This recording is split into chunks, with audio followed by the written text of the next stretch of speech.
Welcome back. एक नई video एक नई अपडेट के साथ आपकी खिदमत में हाजिर हैं। नॉन फाइलर पर 2025 में एफबीआर कौन कौन सी पाबंदियां लगाने वाला है और आपका बैंक एफबीआर को कौन कौन सी मालूमात शेयर करने का मजाज है, जानने की कोशिश करेंगे इस वीडियो में। दोस्तों, अगर आप माहाना 1 करोड़ रुपए कैश अपने किसी भी बैंक अकाउंट में जमा कराते हैं तो आपका बैंक एफबीआर को ये मालूमात शेयर कर देगा। याद रहे, ये लिमिट कैश पर है, फंड ट्रांसफर पर नहीं है, क्योंकि फंड के ट्रांसफर का एक खास रिकॉर्ड मौजूद होता है, लेकिन अगर आप कैश जमा कराते हैं तो उसका रिकॉर्ड मौजूद नहीं होता।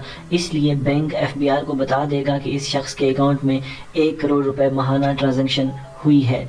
नंबर 2 ये है कि एक माह में अगर आप चेक से या एटीएम से 10 लाख रुपए कैश विदड्रॉ करते हैं तब भी बैंक आपकी मालूमात एफबीआर से शेयर करेगा और नॉन फाइलर होने की वजह से आपको 6% टैक्स भी लागू होगा। तीसरी चीज़ ये है कि अगर आपके पास क्रेडिट कार्ड मौजूद है और आपकी माहाना 2 लाख से एक्सपेंस आपके एक्सीड कर रहे हैं तब भी आपका बैंक एफबीआर को ये बता देगा कि इस शख्स के क्रेडिट कार्ड के थ्रू 2 लाख की ट्रांजैक्शन हो रही है। दोस्तों, ये सारी रिस्ट्रिक्शन एफबीआर के कहने पर बैंक उससे शेयर करेगा। अगर एक नॉन फाइलर के अकाउंट में 3.5 मिलियन कैश विड्रॉल होता है तब भी बैंक ये बताने का मजाज है, और अगर एक नॉन फाइलर 1 से ज्यादा अकाउंट मेंटेन करता है तब भी बैंक एफबीआर को ये बता देगा कि एक नॉन फाइलर के 1 से ज्यादा अकाउंट मेंटेन हो रहे हैं। किसी भी सेविंग अकाउंट पर अगर आपके अकाउंट में 13 लाख से ज्यादा का मुनाफा आ रहा है तब भी बैंक आपकी मालूमात एफबीआर से शेयर कर देगा। और अगर आप नॉन फाइलर हैं और 1 साल में 2 करोड़ 80 लाख रुपए यानी 28 मिलियन कैश आपके किसी अकाउंट में आता है तब भी आपका बैंक एफबीआर को ये मालूमात शेयर कर देगा।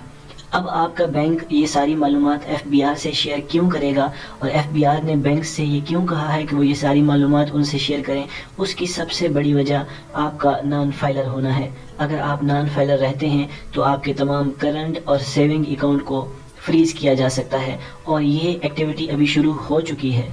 याद रहे, ऐसे में एफबीआर आपको एक नोटिस भिजवाएगा और आप उस नोटिस के अगेंस्ट कमिश्नर को एक दरख्वास्त दे पाएंगे, लेकिन उसके लिए आपको दोबारा फाइलर होना लाजमी होगा। और अगर आप फाइलर नहीं होते तो आपके पास सिर्फ एक ऑप्शन रह जाता है कि आप आसान करंट अकाउंट खुलवाएं जिसकी एक ख़ास लिमिट है। आप 10 लाख से ज़्यादा कैश उसमें जमा नहीं करा सकते और 10 लाख से ज़्यादा कैश उससे निकलवा नहीं सकते। तो फैसला आपके हाथ में है। अगर आप इन तमाम मुश्किलात का सामना कर सकते हैं बतौर बिजनेसमैन तो भले आप नॉन फाइलर रहें, लेकिन अगर आप नहीं कर सकते तो अब आपके पास कोई दूसरा ऑप्शन नहीं, आपको फाइलर होना पड़ेगा और साथ साथ आपको अपनी रिटर्न जमा करानी पड़ेगी। एफबीआर की तमाम मालूमात को जानने के लिए हमारे साथ जुड़े रहें, चैनल को सब्सक्राइब करें। Thanks for watching, stay tuned.